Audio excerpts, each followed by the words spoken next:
welcome to We the People. We're 18 days away from the first day of voting in this general election, and the million-dollar question is, what is the key issue that the voter cares about? Well, that depends on who you ask. In the aftermath of the Pulwama attacks and the subsequent Indian Air Force strikes in Balakot, national security and terror have become a centerpiece of this election. Prime Minister Modi on Friday led from the front in an attack on the Congress after party leader Sam Pitroda sought more facts related to the Indian Air Force strike in Balakot. The Prime Minister personally tweeted alleging that it was an insult to the armed forces. On Saturday, the party chief Amit Shah kept up the attack. The Congress says that the Modi government is trying to keep the narrative on heightened national security anxiety to divert from their colossal failures and unkempt promises on the real issues, which they claim are development, jobs and the farm crisis. We're asking tonight, is it jobs, women's safety and farmers' distress that keeps the voter up at night, or is it our national security? Well, we have in studio today two professors of economics. We have Dr. Jayati Ghosh and Jagdish Shettigar. We have Manish Sabharwal, the CEO of TeamLease, that's India's leading human resource firm. We have Raj Kadyan, former Deputy Chief of the Indian Army, Adil Singh Boparai of the Congress, Desh Ratan Nigam, RSS analyst, and Snigdha Poonam. She's a journalist and the author of the award-winning book Dreamers, How Young Indians Are Changing the World. And tonight we're asking, will this election be won or lost because of unemployment or the Balakot strikes? And we, the people of India, will decide on the 23rd of May. So let's begin by asking the people. Your name and what do you do? I'm Shrek Khetrapal and I'm a third year BTech student. Hold on. Yeah, so I'm Shrek Khetrapal and I'm a third year BTech student. And so the problem that I'll face, I have my placement season starting in the month of September this year. So that's in your fourth year, obviously. Yeah, the fourth year. Nervous? Yeah, I am nervous actually because the IT industry is in a slump right now. And the main problem lies with the mechanical engineering department, the chemical and the civil engineering department. So there are not many core companies that hire these kind of professionals. So ultimately they also have to settle for the IT companies only. So like in my college, only about 20% of the mechanical industry, the engineers have been placed.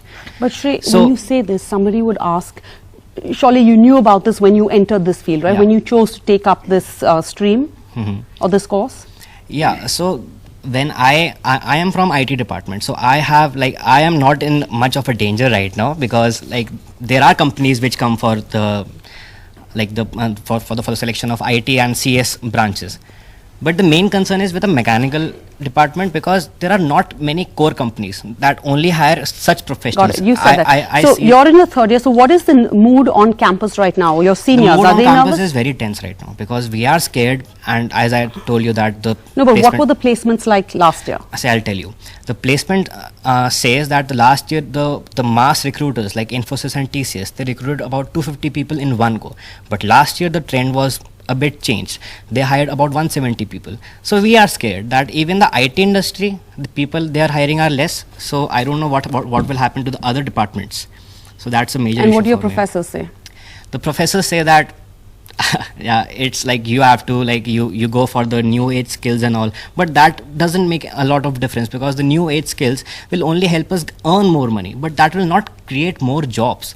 Do you get my point? Like they said that you are in IT department, so you have to learn the new age skills for the company for you to get hired. Obviously. But so that what do you mean by only help you earn more money? Isn't that what you want? Yeah, that is what I want, obviously. But see, the mechanical engineering guys, they're studying for 4 years. They are studying some core subjects. There are like in my college, there are teams which make like professional electric cars, but they can't put it to use when they don't have any any companies in India. There are no demands. Okay. So that is the main problem. What's your name? My name is Subhashri, and actually I did my graduation. What do you do? Right now you're a student. Yeah, right now I'm a student, and I'm looking for a job actually. And I did my graduation, and after that I thought I should start looking for a job. And then I looked for a job, but I didn't get a job. And then I thought I'll start a masters. I'll doing masters. So instead of wasting time, you thought you'd get another degree. But that's also the problem. People have too many degrees and not enough jobs. Yeah. Okay. So are you a first-time voter? Yeah. And you are a first-time voter? So according to surveys, the kingmaker in this election are going to be people like you. 50% of India's population is under the age of 25, 88 million first voters. So obviously, I'm not going to ask you who you're going to vote for, but the Congress would say that voters like you should be angry at this current government because they haven't delivered on the promises of jobs. Obviously, we want jobs, and I'm looking for corporate jobs, and there are not any corporate jobs. And I did my masters. I wasted 2 years, and then after that, there's the same thing happening. Like, I didn't get a job after this. I'm like searching for a job, but I didn't get a job. So politically, how does this affect? Whose fault is this? Is this like BJP's fault? Is this like, I don't want you to. You tell us. What do you think? I'm really confused. Like, after the Pulwama attack, I really want to say this. You're confused. I really want to say this after the Pulwama attack. Like, but everyone is focusing on the Pulwama attack. Who did this? Who did this? Like, that's the thing. But no one is focusing on the main thing. Like, who, like about the poverty or about the unemployment, all these things. Okay. Yeah. How does this affect you in this election? Yeah, because I am the I'll vote for the first time, and I'll be the one who will be placed this year. So I am in a bit of like a hazy notion because. Okay, so you know, Adil, obviously this is not a scientific survey, but what I'm picking up from both Shubhashri and Shrey, she's saying she's confused, even though she can't find a job. He's saying he's again, he's confused. Similarly, he's used words like confused. So it seems like clearly there's a problem and the youth want jobs, but it's the Congress is not being able to tap in on that. Well, I don't think that's correct. The fact of the matter today is empty rhetoric and speeches can't create jobs. Now, Mr. Modi promised 10 crore jobs. What do we have? A net loss of 4 crore jobs. Tap into that well, certainly for the Congress party, it's jobs, it's rural distress, it's about creating a conducive environment for an inclusive society. These are the real issues which matter. And what the BJP practices, it's important that I put this out, it is not nationalism. It's a warped concept of jingoism, which is based on exclusion, which is based on TV commando warfare, and which is based on mere sloganeering. I'm sorry, this is not nationalism, this is not patriotism. Barging into the houses of minorities is not patriotism. But coming to the core issue, now NSSO, the BJP may want us to believe that it's been infiltrated by the Chinese and the ISI, but it's a credible Government of India agency which says that more than 4 crore jobs have been lost. And just to respond to my friend here, I think one of the major reasons why we have this job crunch today is because of demonetization. That destroyed the Indian economy. Now, Adil, my question is, despite this, none of these two students are willing to say they're still confused about who to blame. And my question is, have you been able to tap into this? To pick up on your question, you know, you're saying the BJP is jingoistic and nationalistic, but for example, after the Balakot strikes, in Madhya Pradesh, the DMs over there got a letter from the State Culture Department saying they should organize these events to commemorate the sacrifice and valor of the soldiers post-Pulwama. In Chhattisgarh, we saw soft being given to army widows. So it sounds like it's the Congress who's also confused. You don't want to lose on the possible votes that you could get. You're playing the same game the BJP is, but you're being outsmarted by them. Well, I think why can't both of these things go together? Why is it that one has to be in exclusion to the other? We can certainly pay homage to our martyrs, and we all must. All of us are patriots, but at the same time, the BJP cannot hide behind the valor of our brave hearts. Today, the country demands to know where are the 2 crore jobs. Today, the country demands to know that Mr. Modi promised that he'll double farmers' income. The reality is, according to the economic survey, there is stagnation. Farmer suicide has increased. The problem today is that the BJP is building up this frenzy of hyper-nationalism, and they're trying to divert national attention. He's floundered in jobs, he's floundered in agriculture, he's floundered on his promises, he's floundered in national security. Today you can't even hold an election in an integral part of India. I put this question to all my young friends here. Jammu and Kashmir is an integral part of India. After 1996, it's the first time that the central government and the EC can't even hold elections. Okay. And this is Mr. Modi with tom-toms about national security. He prostrated before the Chinese at Doklam. Mr. Nigam, so the Congress says that the Prime Minister and the BJP is clinically trying to exploit the issue of nationalism, and they would point out, you know, the statement that came out from Mr. Yedurappa, who sounded gleeful when he said that yes, this will lead to more votes for the BJP. See, I have on your own channel condemned what Mr. Yedurappa said, and this is not acceptable. We are very clear about it. Secondly, if you look at the response of 2611, despite the Air Force saying we are going to, you know, do the kind of strike that we have done now, the government of the day did not do anything, and therefore the present government has done it, And it's a legitimate credit that they will get it. I'm only talking about legitimate credit, which the government of the day would get it, brilliantly executed by our defense forces. Nobody can deny that. Therefore, that's a legitimate credit when you compare with the political executive of when 26/11 happened. So that's a legitimate thing. There's no ifs and buts about it. Let us come to nationalism. Who's a nationalist? That's a lot of debate going on. I think everybody sitting out here is a nationalist.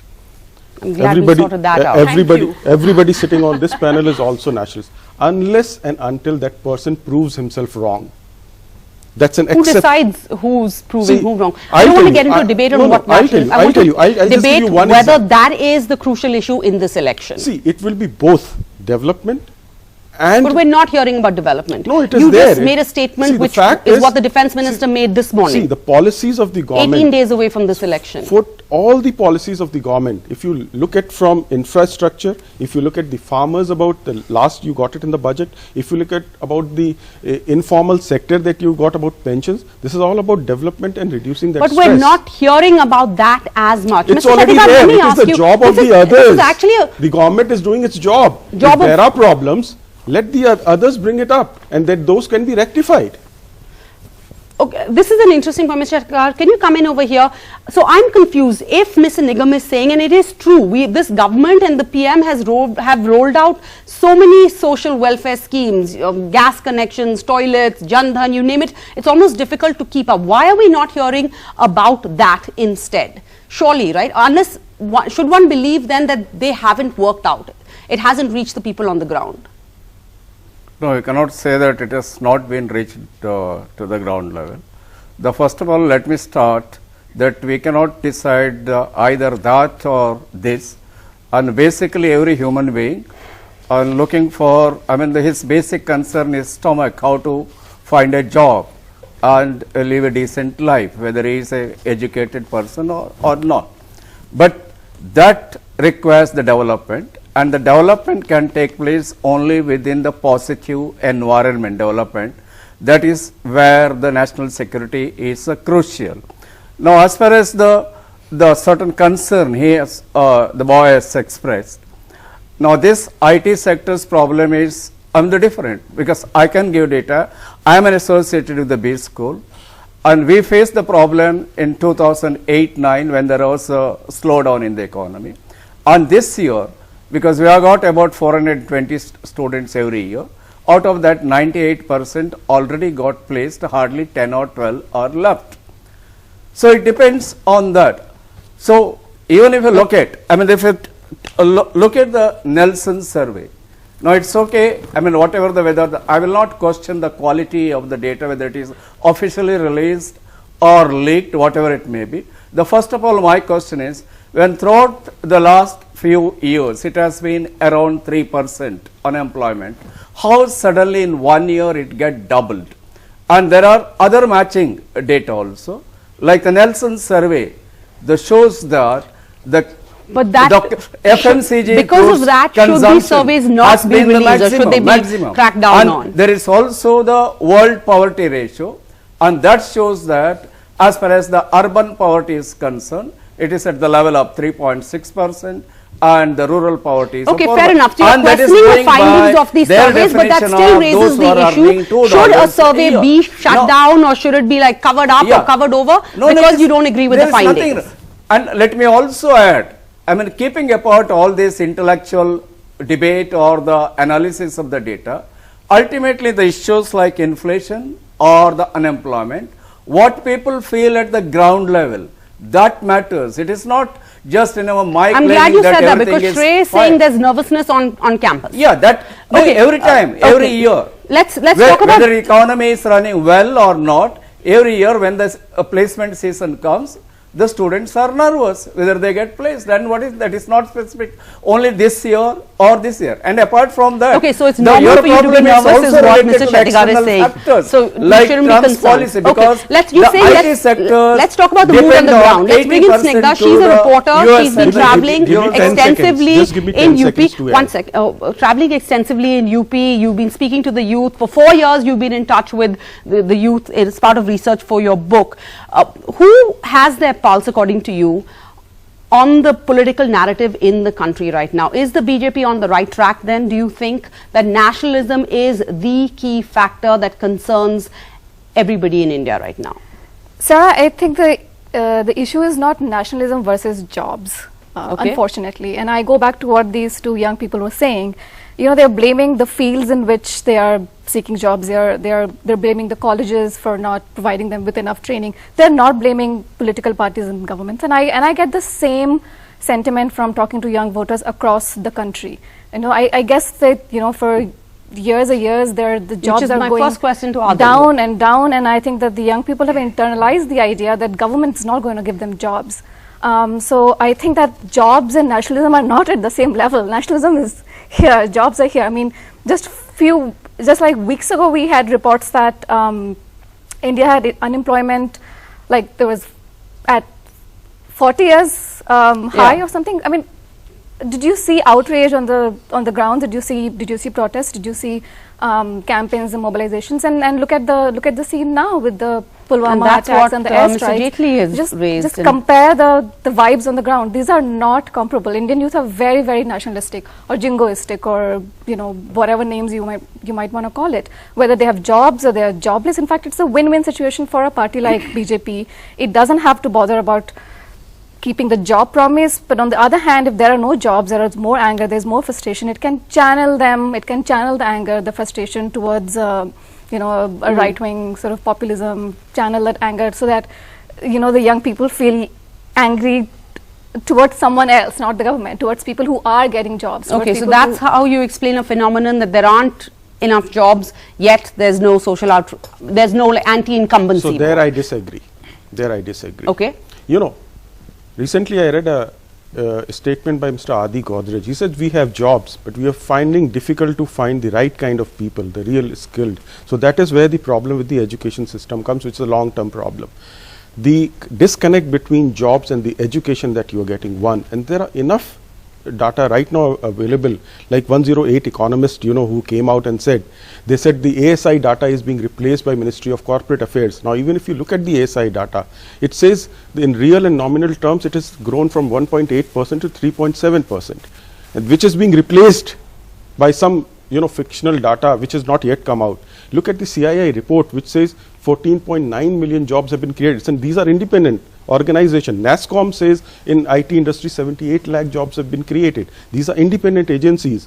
And when you grow from, you know, become a 5th largest economy and then the fastest growing economy in the world, large economies, and then rupee purchase parity, you know, if you look at that rupee purchase parity, then you are the 3rd largest.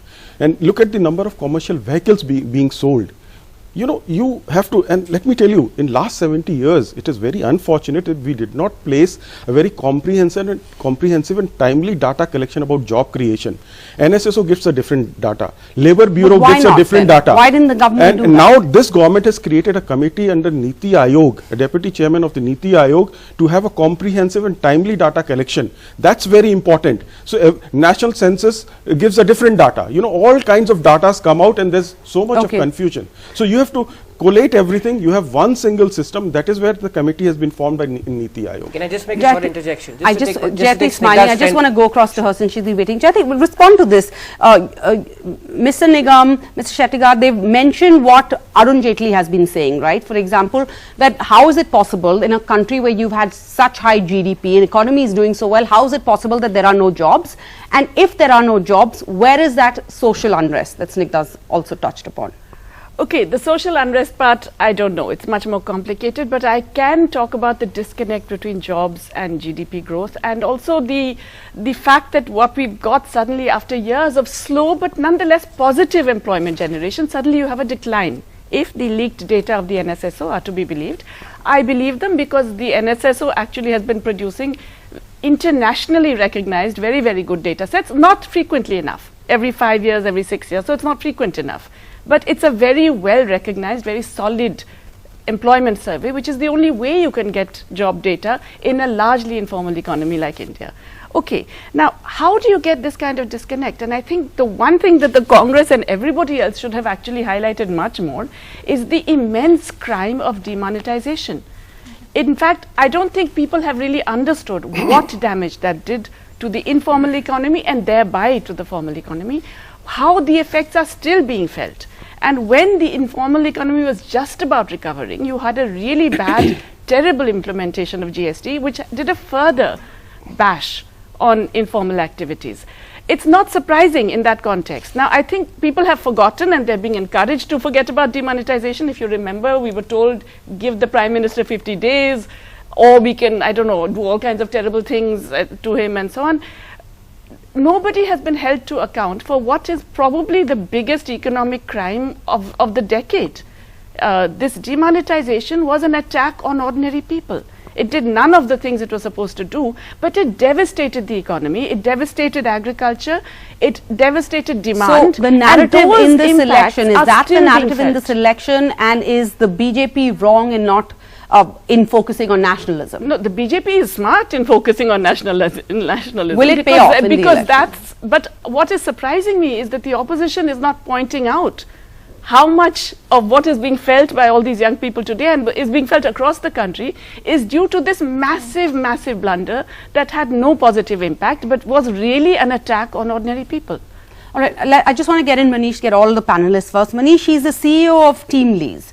It is the largest HR company in the country. So Manish, we're having this argument, jobs reports that the government has tried to suppress show unprecedented unemployment. The counter argument which some of our panelists have raised, which is also what the Niti Aayog chief executive says, is that how can an economy with 7.5% economic growth have a job crisis? So you tell us, because of the work you do every day, is there a problem here? Is unemployment going to be the silent killer in this election? But India's unemployment has been between 3 and 7%, even if you take the leaked NSSO report, since independence. India's problem has never been jobs, it has been wages. Everybody who wants a job has a job, and they just don't have the wages they want or they need. Now, you're tangling lots of problems. One is the college problem, right? 60% of taxi drivers in Korea now have a college degree. 31% of retail checkout clerks in the US have a college degree. And 15% of security guards in India have a college degree. So college isn't what it used to be because the world has produced more graduates in the last 35 years than the 800 years before that. So don't tangle unemployability with unemployment. And the second is there are various sources of data. I know economists love survey data, but we have to be careful. There are other sources of data. If you take survey data, our official household survey, 27% of Indians say they work for an enterprise with more than 9 employees. Our official enterprise survey, only 1.5% of enterprises say they have more than 9 employees. So this is not a reconciliation problem, and you can't fudge Provident Fund data. There are 40 million new Provident Fund payers in the last 3 years. No, go ahead. Yeah, and there are 6 million new enterprises after GST. Yeah, India doesn't have a jobs problem, we have a formal jobs problem. And I think that distinction is important because if you think we have a jobs problem, you'll throw money from helicopters, you'll mandate a 3-day work week, you'll take away people's tractors and give them spoons. But if you think we have a wages problem, you'll do formalization, skill development, urbanization, financialization. And I think that 35 million, 40 million new Provident Fund payers may not be new jobs, but they are new formal jobs. Okay. The 6 million new enterprises after GST may not be new enterprises, they are new formal enterprises. So I think it's a little disingenuous to be fighting yesterday's war of jobs instead of fighting today's war of formal jobs. Okay, Jayati, you disagree. And we've hired somebody every 5 minutes for the last 5 years, but we have only hired 5% of the kids who came to us for a job. Okay. So these are two distinct problems. Okay. One factual point, the NSSO survey does not say 27% of Indians say they work for enterprises more than 9%. They say 4% of Indians say that. That's the NSSO survey of 2011-12. You and I don't have access to the most recent one. But anyway, household survey. Now, we're talking about the NSSO household survey, yes. On the issue of jobs and wages, the two are intimately connected. Wages don't rise when labor market conditions are poor. And when labor market conditions are poor, that's when you get the double whammy of no inadequate job creation and low wages. That's when you can afford to pay workers less because you actually can get many more workers at that same wage rate or even a lower wage rate. So to say that, you know, there's no job problem, I think it's ridiculous. there is an employment problem, which is a problem of both jobs and wages. It reflects poor demand in the labor market, and that is a problem that has to be addressed. Absolutely. Now, can this be solved by financialization and so on? No. Has to be addressed is productivity. And productivity, but it has to also, you have to focus on job generation in itself. You cannot simply say we'll have GDP growth and that will generate jobs, because we know it doesn't work. Okay, It we're didn't 18 work for days away UPA, from it this didn't work for election. NDTV. There's a narrative in Works in place. agriculture. Indian elections are won on narratives. Adil, come in over And here. it only Respond to what generates Mr. 14% of Jaitley our has GDP. said in his blog recently, that if there were a problem, first of all, with such high economic growth, there can't be a lack of jobs. And if there were such a serious problem as the Congress claims, then where is that social unrest? Why aren't we seeing people out on the street? Well, firstly, the GDP numbers which we have under Mr. Modi is as per the changed methodology. It's not as per the series during the UPA regime, number one. Number two, if 42,000 students, and some of them are PhD students, some of them are BBA students, apply for the post of 69 peons in Uttar Pradesh, isn't this a jobs problem? This is a very empirical basis to see that there is a jobs problem. To my friend Snigdha, when you talk about social unrest, what you saw, the agrarian distress in Maharashtra, wasn't that a manifestation of agrarian anger? And how did the BJP respond? Well, these are urban Naxals, we're going to throw them in jail.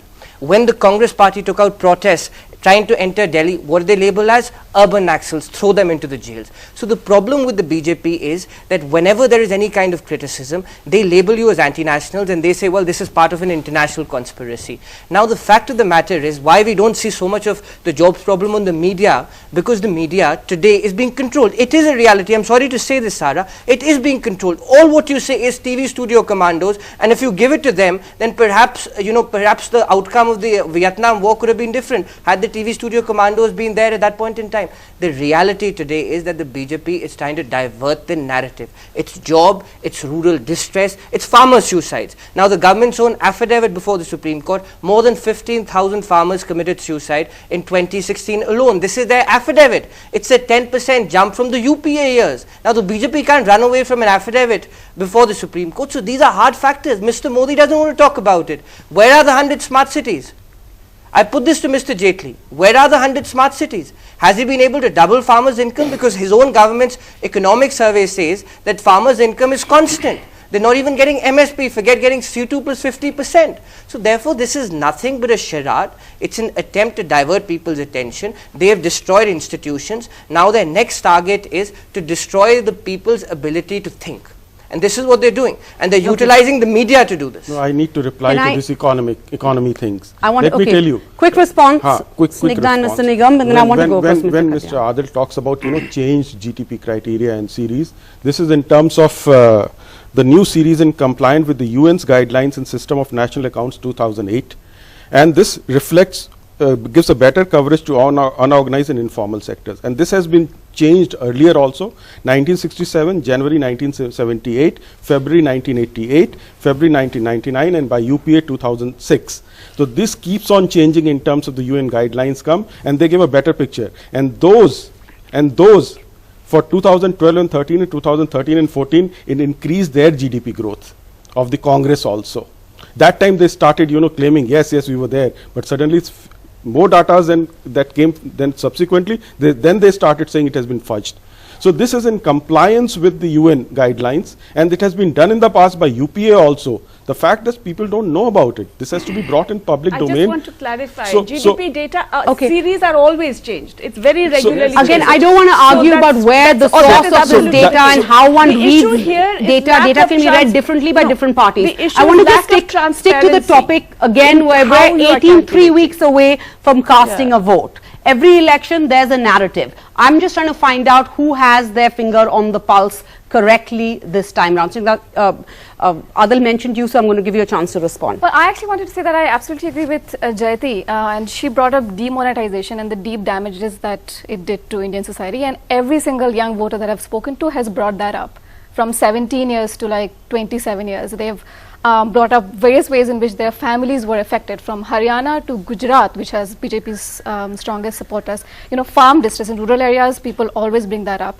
In UP, young people have told me that cows alone have destroyed their family's income. I think that these are, you know, issues in which Congress should have built a stronger narrative rather than this being like a jobs versus But does national. that then result, is it the phenomena like we're hearing with jobs, does it then result in, let's say, an anti-incumbency Yes, vote absolutely. or an anti-Modi vote? Absolutely. I've seen disillusionment. People have told me that, you know, this year, because of the way that, you know, demonetization played with my family's prospects, I've seen families where businesses shut down. They are going to change their vote. Okay. Raj Kalyan, come in here, please. You know, the EC has directed all political parties not to use images, pictures of the armed forces in their campaigns. Is it naive of the EC that in an election year to expect that the armed forces that serve our nation would not get or should not be politicized? Because, you know, many would say that's the mood of the nation, as Snigdha pointed out. Our cricket team wore army caps. I don't think they were intending to be political. The point under discussion is the likely pattern that will happen in the next election. What are the issues that will impact on the election? Yes. Let me give you my opinion as a non-expert, as a citizen, as a soldier, and also as a farmer. My view is that in a democracy, everyone votes for himself. Yeah. Whether he is a farmer or he is a student, he is a trader or the taxpayer. All these problems affect a section of the population. They may be large section or a smaller section. The ordinary voter also knows that the issues like price rise, unemployment, they may go up and down. Issues like farmer distress are perennial issues. No party has ever been able to sort it out. No party can sort it out in their 5 years term. There may be improvements and going down, like farmer suicide may go up and down. But today, in today's environment, one issue that is prevailing in the entire population, or almost the entire population, is the feeling of, you can call it patriotism, nationalism, national pride, national security. And this is because of the muscular approach of the government in attacking Balakot. You can't deny the fact, whether we like it or not. We have had worse terror attacks in the past, we didn't do it. So But I'm talking about the constant reference to that on campaign trail. And I think that is one factor which will overshadow everything else. I know the people, youngsters sitting here are looking for jobs, and job is a big problem. But then it has been a problem in the last election also. This will also be a problem in the next election. Nobody can overnight employ everybody. But the issue that affects everybody is the sense of pride that we have got today because of the action we have taken against terrorists by hitting in the heart of Pakistan, the terrorist camp, which we had never done earlier. So I think that is going to impact, that's my reading. But Mr. Nigam, you know, the biggest violators of this EC's code, not code, well, what they've urged parties to do has been the BJP, right? Pictures of Captain Abhinandan all have come up on BJP posters. You had the Delhi chief, Manoj Tiwari, wearing an army uniform and going out on some campaign That's trail. not an army uniform. What Uniform has a different meaning. These were camouflage fatigues. He doesn't that's wear all. camouflage No, fatigues that- every that- other that- day. that was he his wore way. it post No, the strikes when- for a when campaign. Uniform in means Delhi. you need to have stripes, you need to have stars, you need to have everything. These were just simple I want to make a point. camouflage. Camouflage, and fine. He was only paying his respect for it. You don't call it a uniform. Uniform has a different meaning, please. So therefore, this was across all party lines before the election commission came out and said, please don't use it. Everybody was using it. Fine, the election commission has said it, and now nobody is doing it. So therefore, at that point of time, everybody was, you know, charged up. At that point of time, something which, as rightly pointed out, that India had done, which was not done in the past, and especially in conjunction with the foreign policy, success of foreign policy, where for the first time China also had to come on board, although later they put on a technical hold. The Pakistan got isolated. So they didn't come on hold. No, initially when Kept India waiting, and at the last minute did what they've done 3 times before. No, already naming Masood Azhar. So far as Jaish-e-Mohammed comes, they came on board. Initially they condemned it and they also came on board. Obviously they have their own problem of OBOR and CPEC they have to protect. Therefore they did not come on board. They have their own compulsion. This time around they didn't name Masood Azhar. In the past, statements have actually been stronger. No, they have not. It is their policy. China is not under a control. control. We have been trying to negotiate with them, but success. Nigam, you brought up China. No, so okay, let's move on. Success of UK coming on board, USA coming on board, France coming on board, Germany coming on board. 4 of the 5 permanent members you find are on board with you, where China is being isolated. Now EU says we will declare. European Union has come on board. For the first time. Look at the success of your foreign policy out here. Okay. It's factually, just 30 1 seconds, second. factually Let's incorrect. respond and then I'll come The to point you. I was trying to make was that having said what I did earlier, I am totally against use of either martyrs or soldiers for electioneering purposes. And that unfortunately has happened. When we say if an ordinary voter identifies camouflage material with the services, then it shouldn't be used. We shouldn't go into the technicality that he's not wearing star or stripe. Sir, I have seen trackers wearing such kind of dress. Normal But that is student not allowed. trackers. The uniform Trackers wearing it. pattern of the camouflage material that is given to the services is not allowed to be sold in the market. If it is happening, it is happening illegally. It's easily But available in the market. anything that is related to Yes, the it's soldiering, easily available in the because market. let us accept the fact defense Okay, services are the that's only a political organization. Let us keep them that way. 30 Let's keep them seconds. that way. Go ahead, Sarah, Anand. we can be entitled to our opinions, but not to our facts. The last time the international community was on the same page was after 2008, when we managed to secure blacklisting of Hafiz Saeed. That was the last time. 2008, when Dr. Manmohan Singh was in power, the Indian government managed to secure that, not one political party. But coming to the core issue, patriotism was not invented post-2014. There was the 1965 war, there was the 71 war, there have been cross-border raids even in the past. General Bikram Singh has come out, there are other generals, chief of army staffs who have come out. The problem today is the BJP tries to publicize military operations. Military operations are undertaken to achieve strategic objectives. They are not undertaken to win elections. This is where we disagree with the BJP. And the entire controversy erupted after Amit Shah said 250, Sambit Patra said 400, and the agriculture minister said 500. Once the air chief has said we've hit the targets, that suffices for us. We don't need any more questions. We don't need to ask them.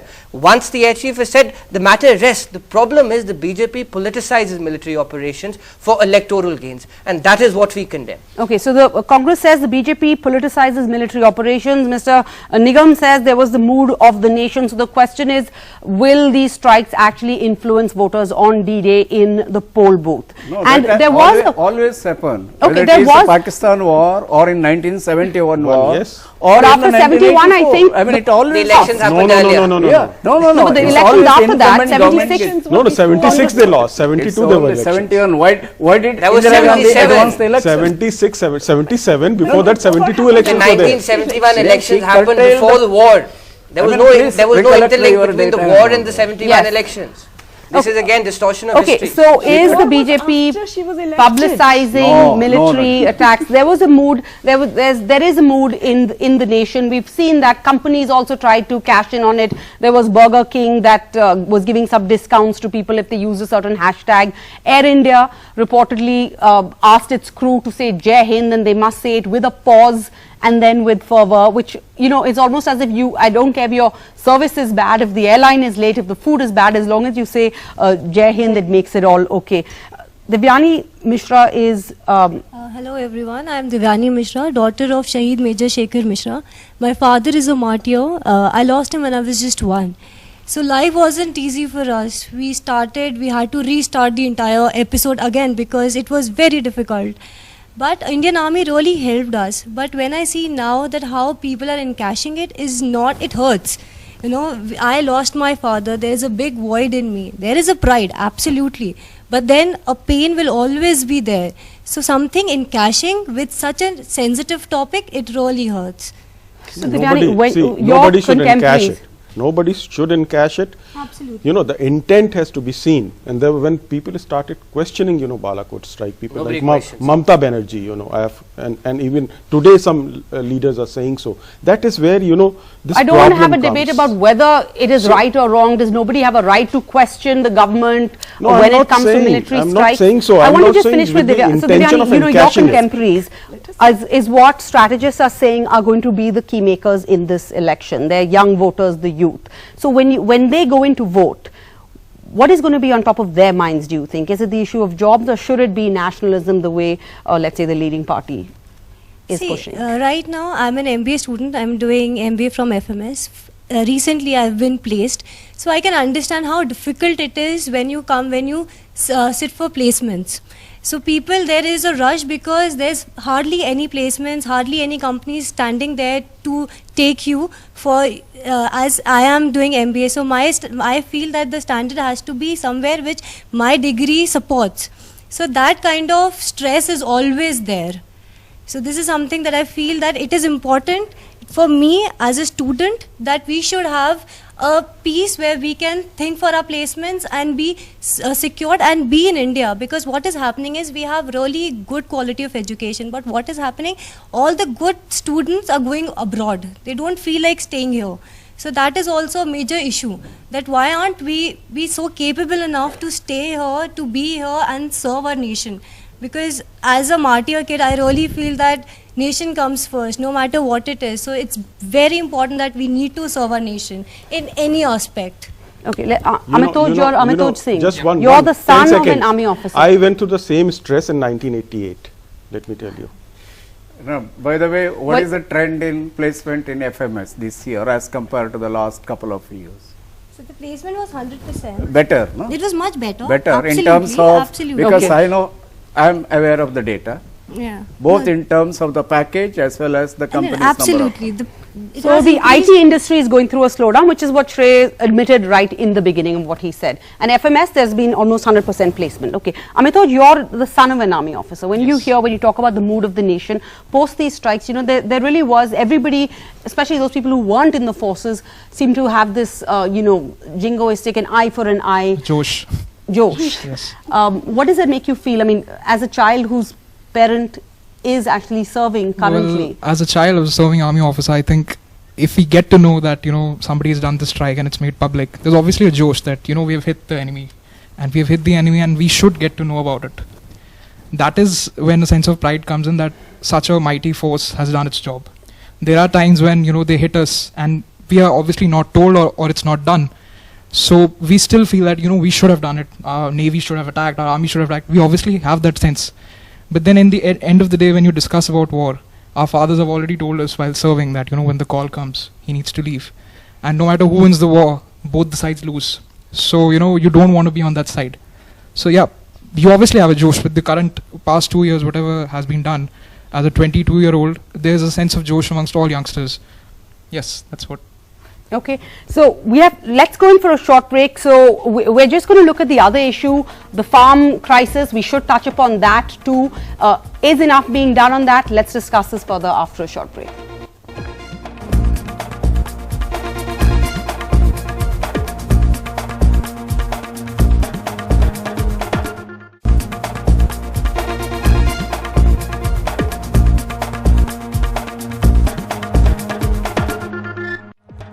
Welcome back. You're watching We the People. What is going to be the issue that's going to be topmost on the minds of a voter as he or she steps into the polling booth? Farmers' crisis is one topic we haven't touched upon. Farmers still one of the largest sections of voters. Can the government afford to ignore them? We have a farmer here with us, Mr. Raj Singh Deswal. Mr. Deswal, what do you think, what is the most crucial issue in this election? Nationalism? या jobs? देखिए, nationalism भी है और जो हमारी मूलभूत आवश्यकताएं हैं वे भी ज़रूरी हैं, उनके ऊपर भी जो ना हमें ध्यान देना पड़ेगा।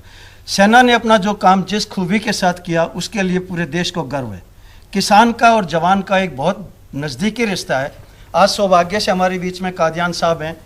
कादियान साहब भी एक किसान परिवार से आते हैं, एक सैनिक भी हैं और एक किसान की भी दुख को समझते हैं। सेना ने अपना काम बेहतरीन तरीके से किया और ये अभी नहीं किया, इससे पहले सालों में भी, चाहे वो 71 का वार हो, चाहे 65 का वार हो, सेना ने उस समय भी बेहतरीन काम किया था। हम उसके लिए जो है ना अपने सेना के, अपने सैनिकों के सदैव आभारी रहेंगे। अब हम आते हैं कि हमारे जो जीवन के जीने के लिए जो हमारी आवश्यकताएं हैं उनके ऊपर इस सरकार ने क्या किया। इस सरकार ने कुछ वायदे किए थे किसानों से, जैसे MSP पे, उनके जो है ना जो लोन माफ़ी पे, फार्मर्स के लिए पेंशन पे, ये जो गन्ना किसान है उनकी जो रीपेमेंट्स वगैरह जो करनी थी उसके ऊपर, इस तरीके के कुछ वायदे किए थे। मैं उसके ऊपर जो है ना आपका ध्यान आकर्षित करना चाहूँगा। यह सरकार पूरी तरह से फेल हुई है अपने वायदों पे। इसने कहा कि मैं दोगुनी आमदनी करूँगी, लागत के ऊपर 1.5 गुना देंगे, बड़े जोर शोर से हर बजट के अंदर ये कह देते हैं 1.5 गुना आमदनी देंगे, ये बिल्कुल farmers गलत कैसे है। वोट करेंगे? Will they vote on their farmers vote everyday? करेंगे अपनी रिक्वायरमेंट जो उनके वायदे उनके साथ किए गए थे उनके ऊपर कितना काम किया सरकार ने, किसान उसको देख के जो है ना अपना वोट डालेगा। और उसके अंदर जो है ना किसान कोई ज़्यादा संतुष्ट नहीं है। ये पूरा देश जानता है कि किस तरीके से उनको परेशानियां उठानी पड़ रही हैं, आत्महत्याएं हो रही हैं, तो लोन आप में कह रहे फंसा हो पड़ा है। ordinary people have more pressing issues than nationalism, everyday, खाना पीना, shelter, रोटी देखिए ऐसा कपड़ा ना, मैंने मकान। जैसे कहा कि हमने जो है ना हमारी सेना ने जो काम किया वो इस राष्ट्र के लिए काम किया है, उसका लाभ जो है ना एक राजनीतिक दल को नहीं मिल सकता। सेना ने किसी राजनीतिक दल के लिए ये काम नहीं किया था, वो उसने मेरे लिए किया था, सेना ने किया था, आपके लिए किया था, सबके लिए किया था। उसने हमारे जो देशवासी हैं, सेना लड़ी देशवासियों के लिए, वो किसी राजनीतिक दल के लिए नहीं लड़ी है। Okay, I want to go across to Snigdha with the time that we have left. According to strategists who've been studying this election, they're saying the kingmakers are going to be the youth and women. As you've reached out to the youth, for example, does the farmers' issue still resonate? Over the years, we've seen less and less importance being given to farmers as a vote block. I mean, in rural areas, I think that it has really impacted the lives of their families, and they keep bringing it up. But the youth are moving away from farming. People are moving away from farming. They, the younger generation of people in rural areas, they don't want to work in farms. But at the same time, they do understand that, I mean, the regime of this government, their families' income have been affected. And, I mean, when every time there's been a major farmers' protest, the rallies have been crowded with 80, 90-year-old first-time voters who come from families of farmers, and they have been very, very angry. And I think that, I mean, BJP will have to face some setback. So you've said in your book, or you've asked in your book, what happens when 100 million people suddenly start dreaming big? In a place where no one is prepared for it, families, teachers, employers and governments. So how come the youth is dreaming so big if there aren't opportunities? Wouldn't it be normal that you could only dream if you could see yourself breaking out of where you are? Because there are fewer opportunities there are, the more you live in a vacuum where if there is no like immediate prospect, then anything is possible. And you're on the internet where it makes you feel more and more than there can be a way for everything. And I think it's just that I mean, you can't get a government job, so you think that you will launch multi-million startup. Okay, so you can't get a government job. Mr. Nigam, the PM won in 2014 because there was an aspirational India and he seemed to provide hope for them. Yes. Why are we not running on hope this year? See, the hope is a work in motion, and all his scheme, if you look at it rather, if you take it infrastructure, if you take it even recent announcement for farmers of 6,000 rupees in 3 installments at the 3 stages of farming, or unorganized sector pension, which is he talked about. Look at the Ujjwala Yojana, look at the electrification, look at the connection of every village through road, look at the panchayat all the panchayats being connected through internet. See, everything is going on. He created that hope and is moving in the right direction. Yes, India is a huge country. You require a lot of work to be done, and that work is in motion and in progress. But does the Indian voter then not care for infrastructure? Because if the government has done all this, why aren't they highlighting this? People know about it when they travel on those huge roads, highways. They know it's there, and it's already there. Balakot timing was not in the hands of the government. It had to respond in a muscular manner. It did, and there was a pride and josh in people. So it was Pakistan's choosing of the timings, not the India's, and that response was mandatory.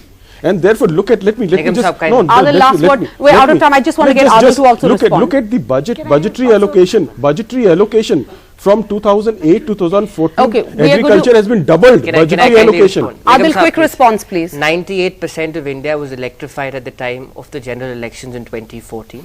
On the Ujjwala Yojana, household was 45%. On the Ujjwala Yojana, the second cylinder costs you 1,000 rupees. Under the UPA regime, it was 400 rupees. Today under the BJP, it's 1,000 rupees. So the people, the farmers, the poor section of society don't have the money to even buy the second cylinder. Thirdly, the demographic dividend in this country is being channelized towards hate and anger. And that's why we see this mobocracy on the streets. This is courtesy, Mr. Modi. This perhaps is his only contribution to India, which is destroying our syncretic culture. And that's what alarms me as a citizen of today. So is it going to be a demographic divide, a democratic liability? I'm completely out of time. I'm so sorry. Goodbye. 23rd May. It will be clear whether unemployment or other issues played a central role in determining the electoral outcome. Until then, keep watching We the People. We believe it's important to speak up, but also to listen. Thank you and good night.